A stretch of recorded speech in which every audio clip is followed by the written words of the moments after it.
तो हेलो दोस्तों, जैसे कि हमने कंप्लीट कर दिया है बेसिक लाइफ प्रोसेस। तो यह नेक्स्ट लेक्चर है उसके बाद वाला, जो कि इसमें हम लोग पढ़ेंगे levels of structural organisation and body system. तो हम लोग लेवल्स में अगर बात करें तो हमने आपको थोड़ा सा उसमें एक्सप्लेन कर दिया था।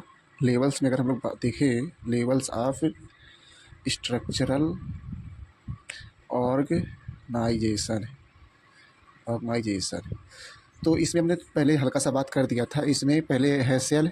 कोई भी देखो, हमारा बॉडी बॉडी का स्मॉलेस्ट यूनिट होता है सेल। सेल जब कंबाइंड होकर होता है, जब जब ये सेल डिवीजन होता रहता है और होता रहता है, तो टिश्यू का फॉर्मेशन हो जाता है। टिश्यू का फॉर्मेशन हो जाता है, ठीक। तो ये टिश्यू बना, फिर यही टिश्यू जब मतलब फिर से देखो डिवाइड हो रहा है, टिश्यू का फॉर्मेशन हो रहा है। फिर एक समय आएगा वहाँ पे ऑर्गन बन जाएगा, ठीक। Formation of organs take place, ठीक। ऑर्गन बनेगा, फिर ऑर्गन जो है कई सारे ऑर्गन मिल करके क्या बनाएंगे, बॉडी सिस्टम बनाएंगे, ठीक। Body system. और फिर उसके बाद से बॉडी सिस्टम से फिर क्या बन जाएगा, बॉडी बन जाएगा, ठीक। अब देखो, मान लो ये सेल है, तो देखो मान लो तुम हार्ट का ले लो। अगर हार्ट में देख रहे हो तो उसका स्मॉलेस्ट, देखो हमारे बॉडी का हर पार्ट सेल से ही बना है, ये तो तुम्हें पता है। फिर देखो क्या नाम है, फिर मान लो ये स्किन ही है। अब ये स्किन है, मान लो इसको हल्का सा ऐसे काट दोगे, ठीक। तो देखो इसमें पहले नंबर तो सेल एकदम छोटा छोटा है ही। फिर लेकिन तुम काटोगे अगर ऐसे, तो इतना मान लो इतना पार्ट तुम काट रहे हो, तो इतना तुम पार्ट काट रहे हो, तो इसका मतलब इतना पूरा क्या है, टिश्यू है, ठीक। इसमें कई सारे सेल्स आ जाते हैं। यानी टिश्यू क्या होता है, ग्रुप ऑफ सेल, ठीक। Group of cell. और ये जो ऑर्गन होता है, ये ग्रुप ऑफ टिश्यू होता है, ग्रुप ऑफ टिश्यू, ठीक। ग्रुप ऑफ टिश्यू हो गया। जैसे कि ऑर्गन्स के रूप में क्या, तुम्हारा हार्ट हो गया, तुम्हारा आँख हो गया, तुम्हारा जीभ हो गया, तुम्हारा दांत हो गया। तुम्हारी बॉडी का ऐसा कोई पार्ट, जैसे तुम्हारा किडनी हो गया, वो भी एक ऑर्गन है, ठीक। अब देखो कई सारे ऑर्गन मिल करके एक बॉडी सिस्टम बनाते हैं। अब बॉडी सिस्टम क्या होता है, जैसे कि देखो बॉडी सिस्टम वो होता है, जैसे कि मान लो तुम रिस्पायरेशन कर रहे हो, ठीक, तुम सांस ले रहे हो, तो तुम्हारा मतलब देखो इनहेल करने से ले करके, ठीक है, एक्सहेल करने तक का जो भी ऑर्गन्स इन्वॉल्व होता है, उसी को बॉडी सिस्टम कहते हैं, ठीक। जैसे मान लो अभी तुम ऑक्सीजन ले रहे हो, ठीक, फिर उसके बाद से ऑक्सीजन ले रहे हो तो वो रिस्पायरेटरी सिस्टम हो जाएगा, ठीक। फिर न्यूट्रिशन तुम ले रहे हो, फिर वह ब्लड में से जा करके वो सेल्स के पास जा रहा है, तो सर्कुलेटरी सिस्टम हो गया, यानी ब्लड के थ्रू ऑक्सीजन का या न्यूट्रिशन का ट्रांसफ़र। तो ऐसे देखो, ऐसे हमारा बॉडी मिलके बना होता है। बस इसमें इतना ही है कि हमारा हमारा हमारा जो बॉडी है वो सेल से मिलकर बना हुआ होता है, और कई सारे सेल्स जब कंबाइंड हो जाते हैं तो टिश्यू बन जाता है, जो कि ग्रुप ऑफ सेल होता है। फिर यही टिश्यू, फिर कई सारे टिश्यू मिल जाते हैं तो ऑर्गन बन जाता है। ऑर्गन्स मिल करके एक बॉडी सिस्टम बना लेते हैं, और बॉडी सिस्टम जब बन जाता है, कई सारे बॉडी सिस्टम मिल करके बॉडी बना देते हैं, ठीक। ये हो गया। अब देखो ये हो गया। तो अब हम लोग, अब नेक्स्ट क्या है, अब इसमें तुम्हें बस बना के लिखना है, ठीक है। एक्सप्लेन कर देना, सेल क्या होता है, टिश्यू क्या होता है, ऑर्गन क्या होता है, बॉडी सिस्टम क्या होता है, बॉडी क्या होता है।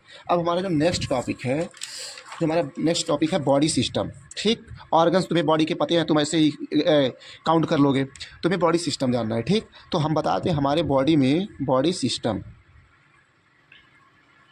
तो हम बता दें हमारे बॉडी में टोटल 10 सिस्टम होते हैं, 10 सिस्टम होता है, ठीक।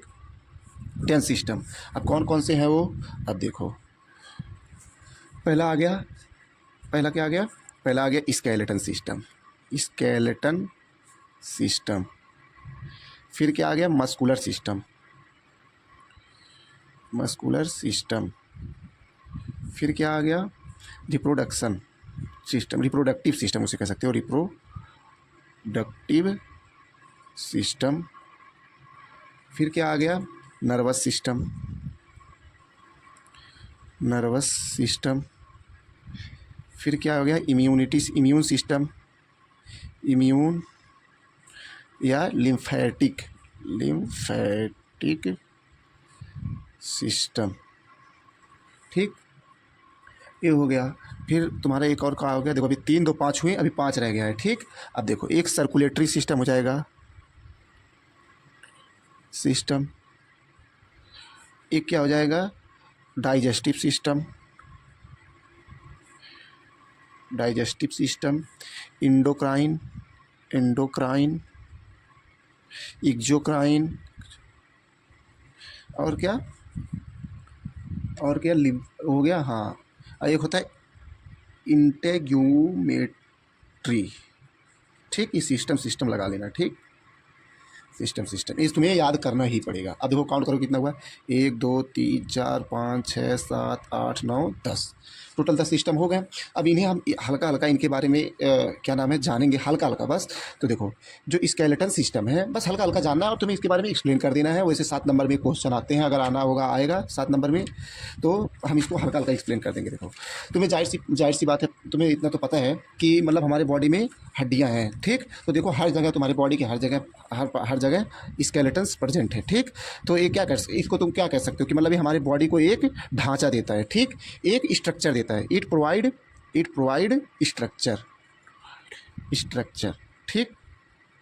ये हो गया। मसल्स क्या करता है, देखो इस मसल्स क्या करता है, जैसे अब देखो जैसे मसल्स जो है, अब मस्कुलर सिस्टम वो होता है जो कि मसल्स से मिलके बना होता है। कई सारी देखो अब हमारा बॉडी मसल्स क्या पहले नंबर मूवमेंट में काम करता है। किसी भी हमारी बॉडी का कोई भी मूवमेंट अगर हो रहा है तो उसमें मसल्स इंपॉर्टेंट रोल प्ले करते हैं। तो इसे क्या कर सकते हो, मूवमेंट ऑफ बॉडी कर देना, ठीक। और ये जानते हो किसकी वजह से होता है कि मूवमेंट ऑफ मसल्स, आखिर मूवमेंट मसल्स में हो रहा है तो क्यों हो रहा है, तो तुमको बता दें एक कैल्शियम होता है, ठीक है। एक कैल्शियम ही इन्वॉल्व होता है जो कि मसल्स कॉन्ट्रैक्शंस में इन्वॉल्व होता है, मतलब यही हेल्प करता है मसल्स कॉन्ट्रैक्शन में, ठीक। अब देखो रिप्रोडक्टिव सिस्टम, तो देखो भाई हमने प्रीवियस लेक्चर में हमने बताया था हमने आपको कि मतलब रिप्रोडक्शन क्या क्यों ज़रूरी है बेसिक लाइफ प्रोसेस में। तो रिप्रोडक्टिव सिस्टम वही होता है कि मतलब जो भी ऑर्गन्स इन्वॉल्व हो रहे हैं रिप्रोडक्शन में, बस उसी को रिप्रोडक्टिव सिस्टम कहते हैं। जैसे क्या हो गया, मान लो पेनिस हो गया, ठीक, फिर पेनिस हो गया, उसके बाद से क्या हो गया, और स्पर्म हो गया, ये सब चीज़ें रिप्रोडक्टिव सिस्टम में आ जाएंगी, ठीक। बस हल्का हल्का इंट्रोडक्शन जान लो। इम्यून सिस्टम या लिम्फेटिक सिस्टम मतलब क्या करते हैं, जो हमारी बॉडी में एंटीजन्स आते हैं, एंटीजन्स मतलब फॉरेन पार्टिकल, जैसे कि कोई बैक्टीरियाज वायरस आ गए तो उनके अपोज में या उनसे फाइट करने के लिए हमारा बॉडी रिस्पॉन्स करता है। मतलब कुछ ऐसे सेल्स होते हैं हमारी बॉडी में जो कि मतलब उनसे फाइट करते हैं, ठीक है। तो उनका भी एक सिस्टमेटिक ढंग से मतलब वो पूरा अरेंज होता है, तो उसी को हम लोग क्या कहते हैं, इम्यून सिस्टम या लिम्फेटिक सिस्टम। अब देखो फाइट, इसको तुम लिख देना, फाइट अगेंस्ट फॉरेन पार्टिकल, ठीक, पार्टिकल। अब देखो सर्कुलेटरी सिस्टम पे अब आ जाओ। सर्कुलेटरी सिस्टम क्या होता है, सर्कुलेटरी सिस्टम वो सिस्टम होता है जो कि हम अगर हम कोई चीज़ न्यूट्रिशन ले रहे हैं अपने बॉडी में तो उसको हमें सेल तक पहुंचाना है, तो उस न्यूट्रिशन को सेल तक पहुंचाने के लिए ब्लड इन्वॉल्व होगा। अब ब्लड ऐसे तो है नहीं कि बस वो उसके पास हाथ पैर है तो वो ऐसे चला जाएगा। तो जिस रास्ते के थ्रू, मान लो जिस रास्ते के थ्रू जिसके हेल्प से वो मूवमेंट हो करके जा रहा है उस सेल के पास, जितने भी ऐसे ऑर्गन्स इन्वॉल्व होते हैं इस काम को कराने के लिए, उसी को हम लोग कहते हैं सर्कुलेटरी सिस्टम। जैसे कि मान लो हार्ट हो गया, वेन्स हो गया, आर्टरीज हो गया, ब्लड हो गया, ठीक। ये सारे हो गए, ये सब मिल करके देखो हार्ट पंप करता है ब्लड। पहले देखो पहले कोई भी न्यूट्रिशन गया सेल से, जो आरबीसी होता है उससे बाइंड हो गया, आरबीसी से बाइंड हुआ, उसके बाद से वो क्या करेगा, ब्लड, अब तो ब्लड में मान लो चला गया न्यूट्रिशन। अब देखो उसको सेल तक पहुंचाना है तो अब ब्लड में तो पहुंच गया, ये ब्लड तो है ही ये, अब इसमें न्यूट्रिशन पहुंच गया। अब इसको पंप करने के लिए हर एक ऑर्गन के पास इसको पहुंचाने के लिए एक एनर्जी की रिक्वायरमेंट होगी। वह एनर्जी कौन प्रोवाइड करता है, हार्ट प्रोवाइड करता है, ठीक। यह हार्ट पंप करेगा, फिर ये आर्टरीज के थ्रू जाएंगी, ठीक। फिर वहाँ से वेस्टेज ऑफ मतलब डीऑक्सीजनेटेड ब्लड मान लो हुआ, वो वेंस के थ्रू बाहर आएंगी। तो इस तरह मतलब एक प्रोसेस है जो इन्वॉल्व होता है सर्कुलेटरी सिस्टम में। अब डाइजेस्टिव सिस्टम क्या होता है, अब मान लो तुम खाना खा रहे हो, ठीक। अब खाना खा रहे हो, कोई चीज़ खाए तो उसी को मतलब जिस रास्ते से तुम्हारा फूड इन्वॉल्व हो रहा है, मतलब जा रहा है, पेनिट्रेट हो रहा है, उसी को हम लोग डाइजेस्टिव सिस्टम कहते हैं। इसको क्या कह सकते हो, जैसे कि माउथ से लेके एनस तक, ठीक, जो भी ऑर्गन्स इन्वॉल्व हो रहे हैं वो डाइजेस्टिव सिस्टम है, समझ गए। अब जैसे कि देख लो माउथ हो गया, उसके बाद इसोफेगस हो गया, फिर उसके बाद से स्टमक हो गया, फिर स्टमक से फिर उसके बाद से क्या हो गया, इंटेस्टाइन हो गया, लार्ज और स्मॉल, फिर रेक्टम हो गया, ऐसे एनस के थ्रू बाहर हो जाता है। तो ये हो गया, ठीक। अब देखो इतना तो हम लोगों ने पढ़ लिया, अब देखो इतना तो हम लोगों ने पढ़ लिया। अब देखो अब क्या रह जा रहा है, लिम्फेटिक नहीं, कहाँ गया, अरे हाँ, नर्वस सिस्टम छूट गया। अब देखो नर्वस सिस्टम।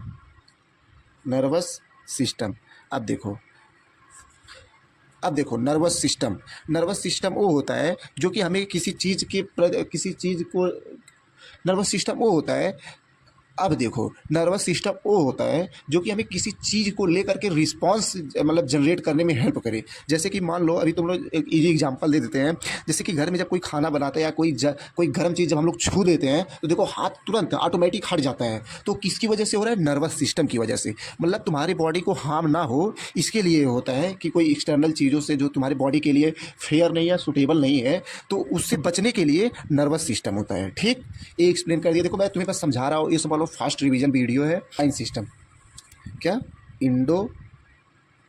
Endocrine system.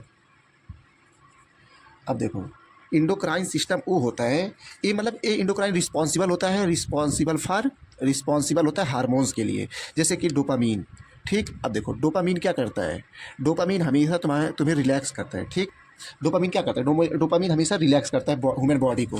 जैसे कि देखो जिन बुढ़ों को पार्किंसन डिजीज होता है कि मतलब जैसे बहुत सारे ऐसे लोग होते हैं जिनका मतलब हाथ ऐसे कांपता रहता है, तो उनमें क्या जानते हो, वही डिसऑर्डर होता है डोपामीन का ही। तो अब तुम समझ सकते हो कितना इंपॉर्टेंट है। मतलब ये एबनॉर्मल कर देता है बॉडी को, अगर सही से सीक्रेट ना हो तो बॉडी एबनॉर्मल हो जाएगा। ठीक, तो ये हो गया मतलब इंडोक्राइन सिस्टम। तो हमने तुम्हें बता दिया इंडोक्राइन सिस्टम क्या होता है। अब देखो एक्सोक्राइन सिस्टम एक सिस्टम है, एक्सोक्राइन सिस्टम। एक्सोक्राइन सिस्टम वो होता है, देखो जैसे मतलब मान लो कोई केमिकल्स है वो रिलीज मतलब ये देखो ऐसा मतलब ये डक्ट होता है, सीधे सीधे तुम कह सकते हो डक्ट होता है, जो कि मतलब सम केमिकल्स रिलीज करे।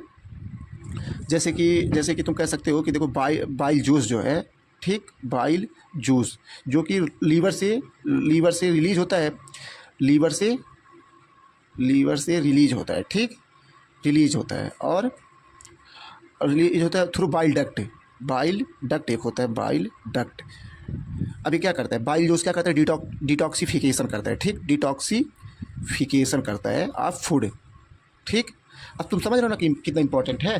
तो बाइल डक्ट यही होता है कि जिसके थ्रू मतलब कुछ निकले, मतलब कुछ ऐसे सब्सटेंस निकले या मटेरियल निकले जो कि हमारे बॉडी में मतलब चाहे डाइजेशन हो चाहे और कोई फंक्शन हो उसमें इन्वॉल्व हो। या जैसे कि अभी एग्जांपल के रूप में देख लो, बाइल डक्ट जो है रिलीज करता है बाइल जूस, जो हम लोग खाते हैं हमारे पेट में जाता है, तो उसका डिटॉक्सिफिकेशन करता है कि मतलब टॉक्सिसिटी अगर थोड़ा बहुत उसमें रहे तो मतलब वो साफ कर देगा, उतना हार्म नहीं करने देगा हमारी बॉडी को। ठीक, अब ये हो गया। अब देखो इंटाग्यूमेट्री सिस्टम एक और सिस्टम है, अरे क्या कहा गया? Integumentary system. ठीक, अब देखो इंटेग्यूमेट्री सिस्टम को तुम सीधे सीधे यही कह सकते हो कि मान लो जैसे हमारे बाहर का स्किन हो गया, हेयर हो गया, नेल्स हो गया, ये सब हमारे इंटेग्यूमेट्री सिस्टम है। अब तुम इन सब चीज़ों को ऐसे भी सोच सकते हो। देखो तुम्हें एग्जाम में लिखना होगा तो तुम जाहिर सी बात है अब इंटेग्यूमेट्री सिस्टम तुमको लिखना है, तो तुम सीधे तुम पता चल गया कि स्किन होता है इंटेग्यूमेट्री, तो अब तुम स्किन का फंक्शन तुम इसमें लिख सकते हो, आराम से लिख दोगे, कोई दिक्कत नहीं है। अब एक्सोक्राइन तुमको पता चल गया डक्ट मतलब ये होता है, और उसके बाद से डक्ट क्या करता है? ऐसे सब्सटेंसेस रिलीज करता है और उसके बाद से वो जो कि हमारी बॉडी में इन्वॉल्व होता है और हमारी बॉडी को एक इफेक्ट शो करता है, एक अच्छा इफेक्ट शो करता है। और इधर इंडोक्राइन सिस्टम हमने तुमको समझा दिया, डोपामीन वाला। ठीक, नर्वस सिस्टम समझा दिए, इंटेग्यूमेट्री ये सब हो गया। अब ये सब हो गया, अब इतना तुम लिख दोगे एग्जाम में, तुम्हारा रेडी है। यह एक क्विक रिवीजन था, एग्जाम से पहले पढ़ लोगे और आराम से लिख दोगे।